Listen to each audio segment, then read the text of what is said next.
Part 3 में हम देख चुके हैं मिस्टर फू ने यूनजियांग को फोर्सली किस कर दिया था, इसलिए वो उसे बचने को बोल रही थी। आगे हम देखेंगे। आई सजेस्ट आप पार्ट 4 से पहले पार्ट 3 भी देख लीजिए, जिसका लिंक आपको ऊपर आई बटन पर मिल जाएगा। अगर आपको मेरी वीडियोस अच्छी लगती है तो लाइक और शेयर करना, और हाँ, कमेंट कर जरूर बताना। और ऐसी ही नई नई लेटेस्ट वीडियोस देखने के लिए हमारे चैनल को सब्सक्राइब भी कर देना। पार्ट 4 में हम देखते हैं यूनजियांग को उसकी मॉम का कॉल आता है और उन्होंने उसे अभी कभी मिलने बुलाया था। वो कहती है, कहीं मेरी मॉम ने हमारी किस वाली न्यूज़ तो नहीं देख ली। मिस्टर फू भी हैरान था। जब वो मॉम से मिलने आती है तो मॉम उसे कहती है, लाइफ में सबसे ज्यादा इम्पोर्टेंट है लव। वो कहती है, सॉरी मॉम, मैंने आपसे। मॉम कहती है, बीए डिस्चार्ज हो गया है तो वो अपने घर जाने वाला है। उसने मेरी बहुत हेल्प की है, तो तू उसे ट्रीट देगी, मेरे बदले का थैंक यू कर देगी। वो कहती है, ओके। क्या? Mom was like, BA single है। शी वाज लाइक, मॉम आपने मुझे इस काम के लिए बुलाया, प्लीज आप मेरे लिए सिंगल लड़के ढूंढना बंद कर दीजिए। मॉम कहती है, अरे बीए बहुत अच्छा लड़का है। वो कहती है, जब से वो हॉस्पिटल आया है कोई मुझसे मिलने नहीं आया, क्या पता वो बीए है कौन। तभी बीए वहाँ जाता है and she was in shock और कहता है, तुम्हारी मॉम ने तुम्हें मुझे ट्रीट देने को कहा है। वो कहती है, नहीं, मेरी मॉम की बातों पे ज्यादा ध्यान मत दो। बीए बताने लगा था कि वो कौन है, तभी वहाँ मिस्टर फू आ जाता है और कहता है, तुम हो वो जो यूनजियांग के पीछे पड़े हो। बीए सोचता है, मिस्टर फू को यूनजियांग से क्या लेना देना है। वो कहती है, मैं इंट्रोड्यूस करवाती हूँ, ये है मिस्टर फू मेरे बॉस, और ये है बीए मेरी मॉम का फ्रेंड। दोनों हेलो करते हैं बट गुस्से से एक दूसरे को देख रहे थे और एक दूसरे का हाथ भी नहीं छोड़ रहे थे। मैनेजर वाज लाइक, क्या कंपटीशन चल रहा है। यूनजियांग उन दोनों को पकड़ के अलग अलग कर देती है। मिस्टर फू कहता है, मैंने न्यूज को हैंडल कर दिया है, तुम्हारी मॉम नहीं देख पाएंगी। बीए पूछता है, कौन सी न्यूज। मिस्टर फू वाज लाइक, ये तेरे काम की बात नहीं है। तो बीए कहता है, मैंने भी तुम्हारी मॉम का ख्याल रखा है। यूनजियांग वाज लाइक, तो आज की बातचीत पूरी हुई, मैं चलती हूँ। बट मैनेजर उसे रोक के कहता है, तो मेरे लगता यहाँ कुछ भड़कीला होने वाला है। बीए मिस्टर फू को रेस के लिए चैलेंज करता है। फिर क्या वो हाँ कर देता है, जो सबसे पहले अंत तक पहुँचेगा वही जीतेगा। यूनजियांग वाज लाइक, हो गया बेड़ा गर्क। मैनेजर झंडा लहराता है और वो दोनों love rival racers race start करते हैं। वो अपनी व्हीलचेयर हाथों से जोर लगा के चला रहे थे। मैनेजर पूछता है, तुम किसे जिताना चाहती हो। वो कहती है, मैं चाहती हूँ, बकवास बंद करो। बीए मिस्टर फू से आगे हो गया था तो मिस्टर फू अपनी रेस बढ़ा देता है। मैनेजर मिस्टर फू को चीयर अप कर रहा था तो यूनजियांग भी करने लगती है। वो कहता है, तुम वैसे तो उससे हमेशा लड़ती रहती हो, पर तुम उसे ही जिताना चाहती हो। बीए बेचारा बहुत मेहनत कर रहा था पर मिस्टर फू से ज्यादा नहीं, इसलिए मिस्टर फू जीत जाता है। मैनेजर और यूनजियांग बहुत खुश होते हैं। मिस्टर फू वाज लाइक, हार के आ गया स्वाद। तो बीए व्हीलचेयर से उठ जाता है। वो कहती है, तुम ठीक हो तो नौटंकी क्यों कर रहे थे। बीए कहता है, मिस्टर फू अगली बार मैं नहीं हारूंगा, और चला जाता है। यूनजियांग पूछती है, मिस्टर फू क्या तुम उस बीए को जानते हो। मिस्टर फू वाज लाइक, वो अभी बच्चा है। वो कहती है, तुम भी कौन सा बुढ़े हो गए। मैनेजर कहता है, बॉस आपके हाथ में चोट कैसे लग गई। वो कहता है, कुछ खास नहीं है। मैनेजर उसे इशारा करता है यूनजियांग को बताने का, तो मिस्टर फू दर्द में होने का नाटक करते हुए कहता है, आउच, मेरे हाथ से खून निकल रहा है। वो कहती है, दिखाओ कहाँ है, तुमने ऐसा किया ही क्यों, स्टूपिड कहेंगे। मिस्टर फू खुश हो रहा था। देन मैनेजर वाज लाइक, मैं तो दुनिया का सबसे अच्छा मैच मेकर हूँ। बीए के बॉडीगार्ड्स उसे ढूंढने हॉस्पिटल आ जाते हैं और पता चलता है कि बीए चू फैमिली का बेटा है और घर से भागते टाइम ही उसकी टांगों में चोट लग गई थी, क्योंकि उसके डैड उसे बिजनेस में घुसने को बोल रहे थे और उसे तो बिजनेस में कोई इंटरेस्ट ही नहीं था। मिस्टर फू को हराने के मकसद से वो भी घर जाने के लिए रेडी हो जाता है। यूनजियांग उसकी मेडिसिन लगाती हुई कहती है, तुमने कंपटीशन किया ही क्यों था, देख लिया क्या हो गया। वो कहता है, तुम्हें मेरी चिंता हो रही है ना। वो कहती है, मुझे बस ये डर है कि अगर तुम्हें कुछ हो गया तो मेरी सैलरी कौन देगा मुझे। मिस्टर फू कहता है, तुम्हें ट्रीटमेंट करना कितने अच्छे से आता है।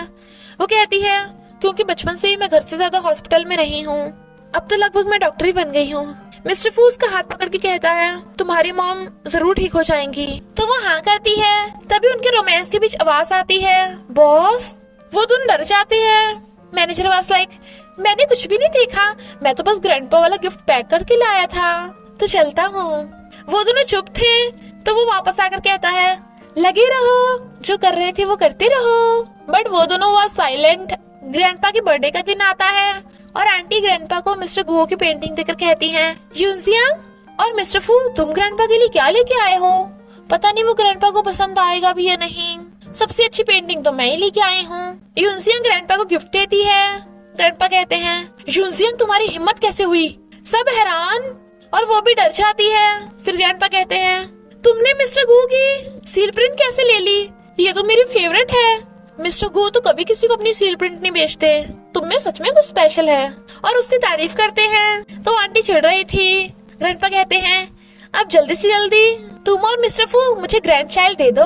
तभी वहाँ चू फैमिली का बेटा आता है। सब गर्ल्स उसे हैंडसम बोल रही थी और यूजियांग भी हैरान थी। बीए ग्रैंडपा को गिफ्ट देता है। मैनेजर कहता है, बीए को यूजियांग की रियल आइडेंटिटी का पता है, अब हम क्या करेंगे? यूजियांग उसे देख के डर रही थी। वो उसे साथ में डांस के लिए इनवाइट करता है, बट वो कुछ बोल नहीं रही थी। ग्रैंडपा कहते हैं, बीए हमारा गेस्ट है, तुम्हें इसके साथ डांस करना चाहिए। बीए यूजियांग का हाथ पकड़ के कहता है, मिस्टर फू, मैं तुम्हारी फियांसे को थोड़े टाइम के लिए लेके जा रहा हूँ। और फिर यूजियांग को डांस करने ले जाता है। बट उन दोनों को रोमांटिक कपल डांस करते देख मिस्टर फू सैड था और गुस्से में भी, क्योंकि बीए की जगह उसे यूजियांग के साथ डांस करना चाहिए था। एक वेटर उसे ड्रिंक देने आता है तो वो भी उससे ले लेता है। वेटर कहता है, ग्रैंडपा ने आपको बात करने के लिए रूम में बुलाया है। मिस्टर फू जेलसी की वजह से ड्रिंक पी लेता है। यूजियांग कहती है, मैं कुछ रीजंस की वजह से ऐसा कर रही हूँ, तो तुम किसी को मत बताना। बीए भी हाँ कर देता है। जब वो देखती है कि मिस्टर फू वहाँ पे नहीं है तो कहती है, सॉरी, मुझे भी जाना होगा, और चली जाती है। पर बाकी गर्ल्स बीए को घेर लेती हैं। मिस्टर फू रूम में आता है पर वहाँ तो किन थी, कोर्स उस पे डोरे डालने के लिए। वो उसे देख के जाने लगा था, बट उसके सिर में कुछ होने लगता है। वो समझ जाता है कि किन ने उसके ड्रिंक में कुछ मिला दिया था। यूजियांग वहाँ आकर देखती है कि रूम बंद है और किन और मिस्टर फू की आवाजें आ रही हैं। किन उसका कपड़ा हटा के मिस्टर फू की गोद में बैठ जाती है। मिस्टर फू नशे में होने के बावजूद भी उसे हटाने की कोशिश कर रहा था। यूजियांग ग्रैंडपा के आने की आवाजें सुन लेती है। इनफैक्ट आंटी जानबूझ के ग्रैंडपा को वहीं लेके आ रही थी। उसे याद आता है कि उस रूम का पीछे से भी गेट है। किन मिस्टर फू के साथ रहने के सपने सजा रही थी, बट तभी यूजियांग आ जाती है और उसे घूसा मार के बेहोश कर देती है। ग्रैंडपा और आंटी अंदर आके देखते हैं कि यूजियांग बोल रही है, फू ऐसा मत करो, बहुत हो गया, तुम इतने टल्ली हो। ग्रैंडपा खुश होते हैं, पर आंटी के तो पूरे प्लान पे पानी फिर गया था, इसलिए चिल्ला पड़ती हैं कि यूजियांग और मिस्टर फू, तुम्हें शर्म नहीं आती? आंटी छोड़कर यहाँ पे गुलछर्रे उड़ा रहे हो। वो कहती है, मिस्टर फू ने ज्यादा चढ़ा ली थी, मैं तो बस इसका ध्यान रख रही थी।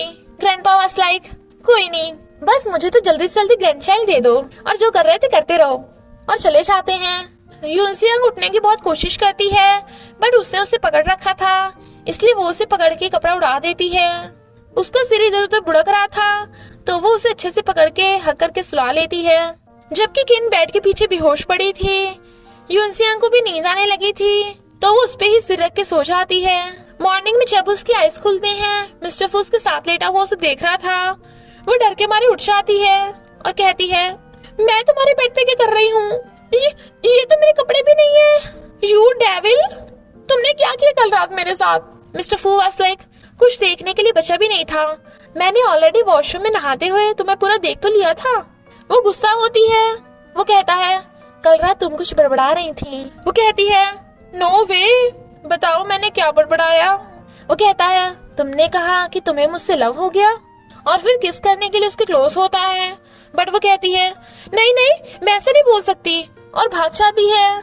जबकि वो स्माइल कर रहा था। यूजियांग कहती है, क्या मैंने रात सच में बोल दिया था? ये मैंने क्या कर दिया?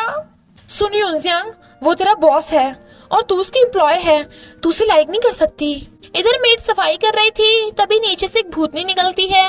पता चलता है कि वो भूतनी नहीं, किन थी, जो अपने बाल सही करके कहती है, क्या देख रही हो, कभी सुंदर लड़की नहीं देखी क्या?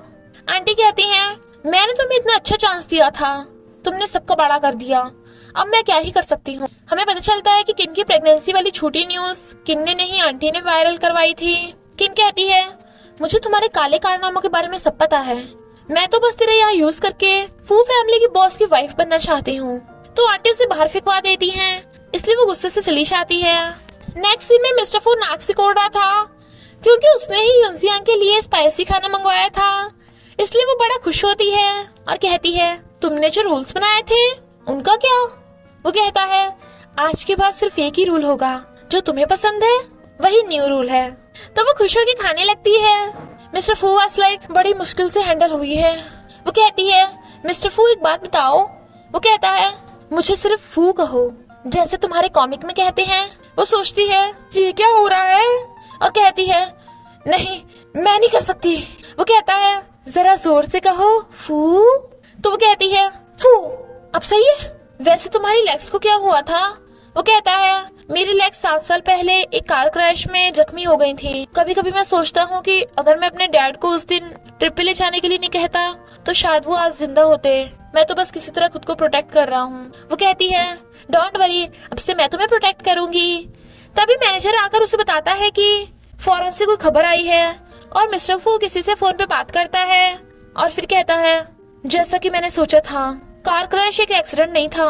और फिर अपनी चेयर से खड़ा होकर कहता है मैं इतने सालों तक लंगड़ा होने का नाटक करता रहा ताकि उस गुनहगार को पकड़वा सकूं। जल्दी से मेरे लिए फॉरेन का टिकट बुक करो। मैनेजर पूछता है तो क्या यूनजियांग को हमें आपकी लक्ष्य के बारे में बताना चाहिए? वो कहता है नहीं, जितना ज्यादा वो जानेगी उसके लिए उतना ज्यादा डेंजरस हो सकता है और मैं ये रिस्क नहीं ले सकता। यूनजियांग बाहर सोफे पे सो रही थी। तभी मिस्टर फू उसे गोद में उठाकर बेड पे लेटा देता है और कहता है बिल्कुल कल की तरह तुम आज भी पिगी बन के सो रही हो। तुम्हें इतना भी नहीं पता चला कि मैंने तुम्हें कब उठाकर बेड पे सुला दिया। और फिर उसे किस कर देता है और इसी के साथ पार्ट 4 का एंड हो जाता है। तो बस थोड़ा सा इंतजार करना, फिर मिलेंगे नेक्स्ट पार्ट में।